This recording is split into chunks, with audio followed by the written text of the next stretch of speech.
Another week, another set of hot takes. Make sure to leave yours in the comments of this video. Let's just jump right into it. Hermitmoth says, teams should only be allowed 3 to 4 character swaps per game. You shouldn't be able to just overturn the whole game with a swap. It needs to be a gamble. Interesting idea. I've actually not heard this take pitch before where you're allowed a limited amount of swaps. Now, I personally am of the belief Overwatch is a game that should be about hero swaps. If you want a game that locks your hero pick in the entire game, go play Valorant, go play League, go play Apex, you're locked in. But the game was designed, at least originally, with the thought in mind that you can swap your heroes at any time, and I think that should be in the game. However, putting a limitation on it is an interesting take. I'm not opposed to like experimenting with it. I don't know if I would just like instantly implement it, but you can try a game mode, or like I can try some custom game modes with limited swaps, with some rules with the community and see how that feels. I really don't know how that would play out. My initial thought is that, like, I mean, at most I do tend to only swap once or twice in a game depending on what they pick, and 3 might be a good number depending on the game mode, or like per round. If you're like on offense and defense, maybe 2 swaps a round, and then if you're playing like control, maybe 3. It's not bad. I think he means 3 and 4 for the team. Oh, so not everyone can swap. Oh, like the entire team of 5 players only has 3 or 4 swaps as a team. I actually don't know how that would work out, to be honest with you. But initially, I'm not gonna lie to you, I'm not opposed to that initial idea. Now, that being said, a lot of people do ask me about my takes on counter swapping and switching. I actually don't think like getting swapped to one counter should be enough to warrant you to swap back to counter them. In a lot of cases, you can play around 1 or even at most 2 counters or heroes that are like, you know, strong against you. When you get into 3 or more, that's when it can get like frustrating for sure. If they swap one hero to play against you, it doesn't mean you have to like pussy out and stop playing. Like if you're a Pharah Mercy and they swap the 1 hit scan, what are you gonna do? Bitch out and just swap right away? Learn how to play around it a little bit to see what your limits are. Hot takes. My KarQ archives channel is better than the main channel. That is a very hot take. It's different styles of content. Thank you very much. That's all I'm gonna say. This content is just me on stream rambling and some gameplay. The main channel is the produced stuff. Both channels suck. My biggest hot take is that Bastion should be a tank. Him being a big DPS just feels wrong. Plus him as a tank just feels right to me. This also creates a dynamic of sacrificing the rank slot for more of an anti-tank character, creating interesting dynamic to me. This guy wrote "to me" with exclamation mark twice. I'm not gonna lie, that's a pretty hot take. If there's any hero in the DPS slot that could work as a tank, it's probably Mei. To them, lots of to me. The only reason why it feels good to them probably is because Bastion has a tank form and it's like a tank. And then they think by that definition it should be a tank, but like I don't think it works with like the archetype that it is, like an artillery, like a blaster. What are you supposed to do when you're not in that form and just blasting consistent DPS? I think it fits the DPS archetype better than being a tank. But why Mei? Because in Heroes of the Storm, I played it recently, and I think Mei works pretty well in that capacity. Being able to freeze, have a bit of like damage mitigation with ice block. Wall is like utility. I think if you add some Hero of the Storm ideas like sliding in to engage, throwing a big snowball, if there's any hero, it should be Mei. That could be turned into a tank. That's all I'm saying. Cassidy should have a Lasso. Is it Lasso or Lasso? Like whichever developer was making this hero said, you know what really fit this cowboy character? A grenade. This is not really a hot take. I think with the character fantasy is something that the developers like to play into a lot as best as possible. The grenade doesn't actually fit his, well, I mean, not really. He's like a gunslinging cowboy, and having grenades in his arsenal isn't so out of reach. The Lasso would fit the fantasy a little bit better, but what were you gonna do? Like whip somebody and do some damage? Or you mean grab him and hook him in? Or grapple onto it and latch over? It wouldn't be like completely out of left field. I don't think this is a hot take. This is a mild take. I think there's some ideas you can iterate off of it if we're really gonna ditch the magnetic grenade design. Next hot take from Discord. Lucio, bracket, in metal ranks, is a misunderstood hero. My buddy is a Lucio main, and the amount of people who see that a Lucio isn't always on heal aura is astonishing. Also, we've seen a shocking amount of people who think Lucio mains are scum, and it's crazy. Okay, first of all, the second part of it is true. Not really. I'm just messing with you. Okay, is this a hot take? Is it really misunderstood? I don't think it's a hot take. I think what they're saying is correct. I think he is a very misunderstood hero. You know, a lot of his value is within the speed, of course. I would say to go against this, I would say don't underestimate the heal aura. I know they're seething if they're not on heal, but they have. I mean, it's not completely out of reach is what I'm trying to say by like telling a Lucio to stay on heal aura. Only if they have amp. Amped AoE heal aura is kind of insane. It actually helps you build your beat like crazy, especially if everyone's taking a little bit of damage. That being said, they wrote bracket and metal rank here. I will say to counter this with speed, a lot of people don't utilize the speed well enough, at least consistently, to the point where it actually might be better value to be on heal more so than speed, depending on the comp you're playing. And honestly, are people in metal ranks playing like optimized like full archetype comps? Like if you're playing full brawl, full dive, like are people committing to it in all the hero slots? Probably not. People will just randomly play like, you know, Lucio plus Mercy plus Wrecking Ball plus, I don't know, Junkrat, just random stuff, right? And to utilize the speed, you have to think about what generates more value in that moment. Are you speeding somebody in to like engage? Does the person you're speeding even need the speed? He is very misunderstood, but I'm not against people telling them to stay on heals, especially when nothing is really happening. If your team isn't going to engage or disengage with that speed, then it is wasted value there. And also the shocking amount of people think Lucio mains are scum. Yeah, I hate Frogger. Next, I don't hate Frogger. He was in my vlog. I love Frogger. I hate the idea of a surrender button, not because of its utility, but because you're always going to have that one down on your team that presses it after losing the first fight. The oh welp, it's this team isn't perfect, it's hopeless, I give up mentality is so annoying. I don't think this is a hot take with the idea of a surrender button, or they're saying it's a hot take that they don't like the idea of a surrender button. I don't think it's a hot take. I actually agree with this take. I don't think Overwatch needs a surrender button because every game is extremely, extremely winnable and they're so short. You'd be surprised at how quick you can turn a game around if you just make a couple of hero swaps. No matter whether you have a surrender button or not, there are going to be some people who literally give up after losing the first team fight. That's not even an Overwatch thing. That happens in every single multiplayer game. It's just people with weak mentalities give up after one bad team fight. And I do think like a surrender button would exacerbate those players. Like even in League, did anybody here used to play League? The amount of times people just get first blooded on the team, they just say GG, go next, running it down mid. And having a surrender button available in a fast-paced game like Overwatch would exacerbate the problem. So I don't think it's a hot take. I agree with that. I don't think it would need, this game doesn't need a surrender button. Making Soldier 76 but slightly different characters is not a good idea. Oh, so making soldiers like heroes but slightly different characters is not a good idea, because at that point there isn't much point to playing Soldier 76. The fact that this happened twice, first with Baptiste and the second with Sojourn, when it shouldn't have happened once, is a bit concerning. League and fighting games taught me that making better versions of already existing characters is only going to make this game selection process more limited. I hate skill gate characters. So you're saying making a hit scan hero but slightly different is not a good idea. But like, this is a pretty hot take because they're actually fundamentally different. Like being able to shoot 3-round bursts and as Baptiste and having, you know, a bunch of defensive abilities, Sojourn having a slide, and not even the projectile primary is a projectile. The rail part is the same, but that's a burst shot. Soldier is just a, you know, like a peppering hit scan. They're completely different. This is not even Soldier 76 was slightly different. These are just completely different heroes.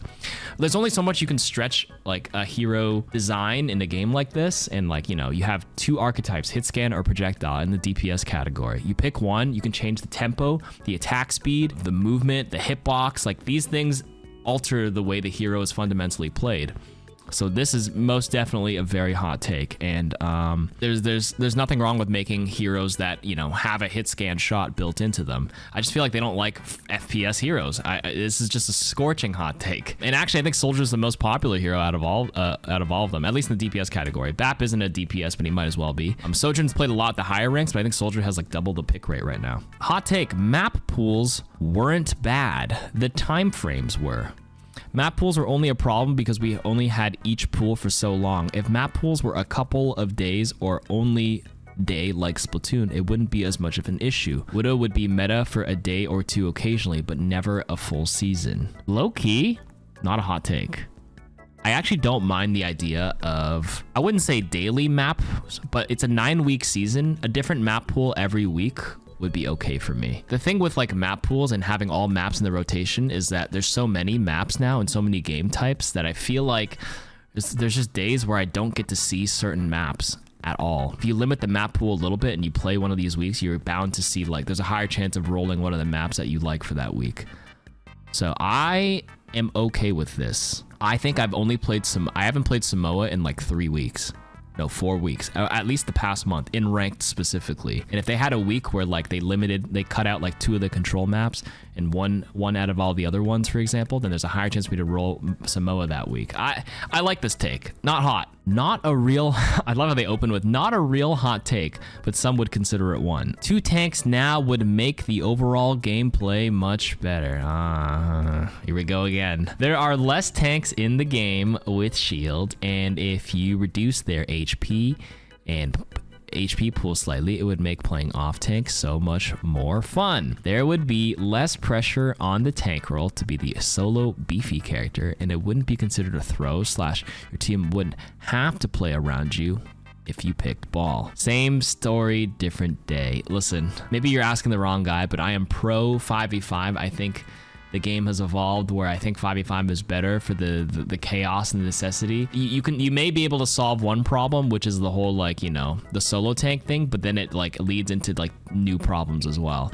It's a little short-sighted. They swapped the 5v5 for a reason because of clutter, complexity. If you guys go back and watch like the old 6v6 double shield stuff, you could just, it's because you lived through it that it doesn't feel as bad, but you ask any Overwatch 2 only player and they watch an Overwatch 1 match in Overwatch League, you're just sitting there going like, what the hell am I doing? There are so many gazillion things. It may be more fun in that moment, but does anybody not remember the visual mess? There was you know, they did get rid of some shields, but then some heroes would also, you'll also run into the problem where some heroes just don't fit in the 6v6, or they just play very solo-like.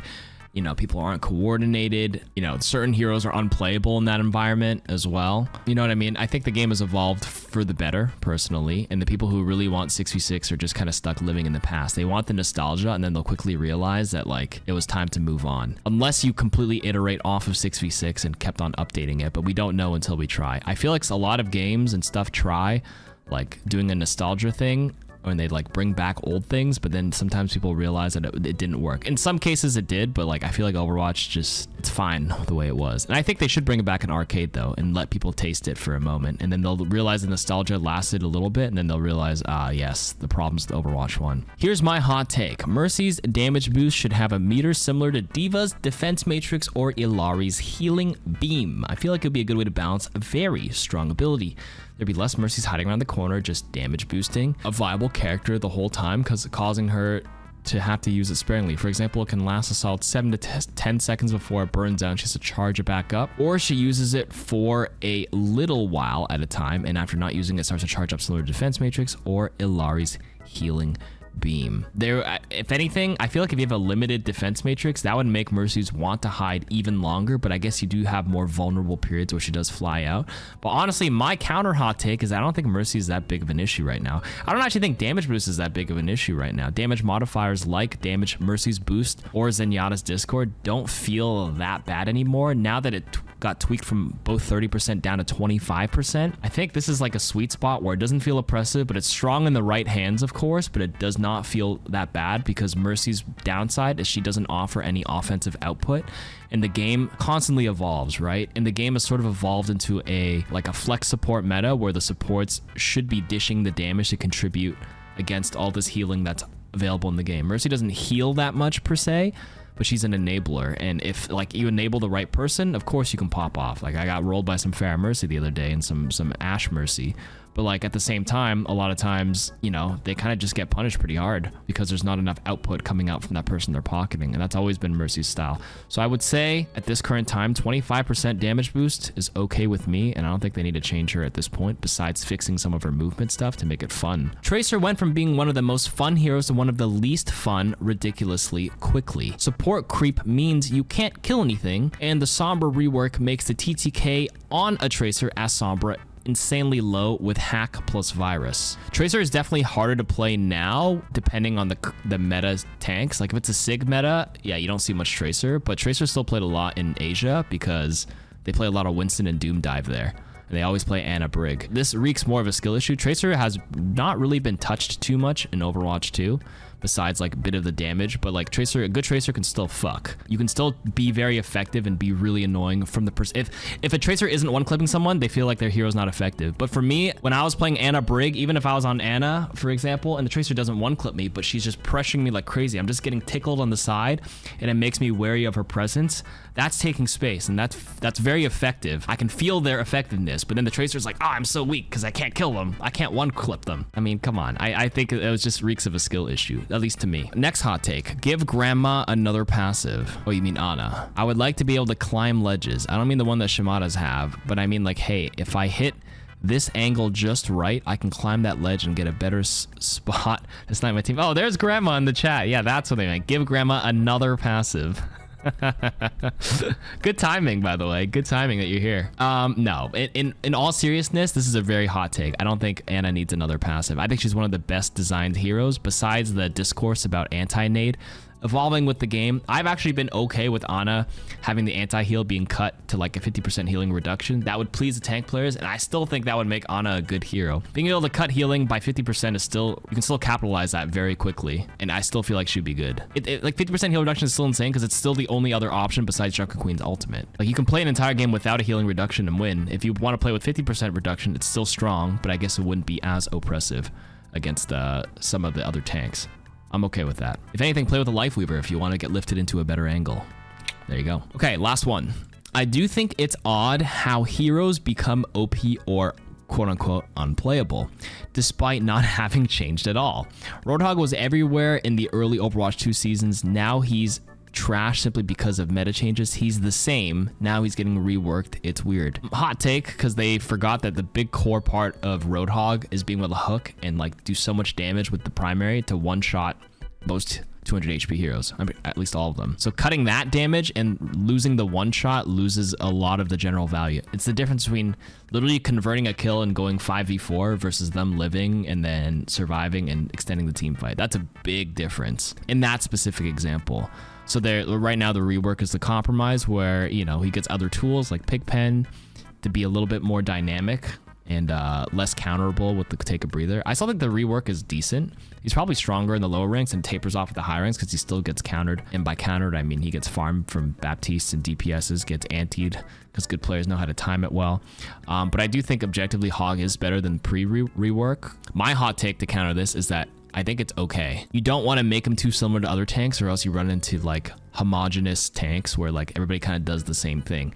I think Hog, his design doesn't fit high ranked competitive 5v5 in pro play, but like there's still Hog one tricks that can play and be in top 500 and top 10. And I think that's okay to me. If you give everybody a shield or some sort of mitigation, what's the difference between heroes? His identity is hooking. If anything, if you want to keep the fantasy to make him a bit more of a team tankier, I was thinking like, you know Attack on Titan where you can like go crystal harden. So it's not like a team shield, but like you just like harden the belly where like if you shoot the belly, you just like, it's like a fortify, but only from the front. So his back is still like, you know, weak. And like the nape of his neck or like the thick of his back is still good. Kind of like a frontal shield, like Brig, but not really, because like if Brig blocks a pulse bomb, they can block explosion. But if Hog just hardens his belly or some shit like that, it doesn't really block anything else for the team. It's like a very solo. It's kind of like Ramatra. Well, I guess now you go into the whole homogenous thing where like it's just the same idea as a Ram block or a Doom block now too. I actually think it's okay for heroes to just be completely different archetypes and be played for different reasons. Hog is a selfish tank and he just plays like a selfish tank. It won't work with every composition in ranked or less comps, but he's like fun for the people that do enjoy him. Hog is ass and let him say that way, doesn't need to be good. The thing is, like, he's good in the right situations. You know what I mean? If they play a comp that doesn't have his counters, like, you can play him. Remember, if you guys are in the Twitch chat here, if you guys have good hot takes, when this video comes out tomorrow, make sure to comment your hot takes. I might have skipped over whatever some other hot takes people here in the chat left, but like comment it in the video tomorrow on the second channel, the KarQ Archives, and we might be able to grab it and get a response for it in the video for the next week. Thanks for participating in the discussion.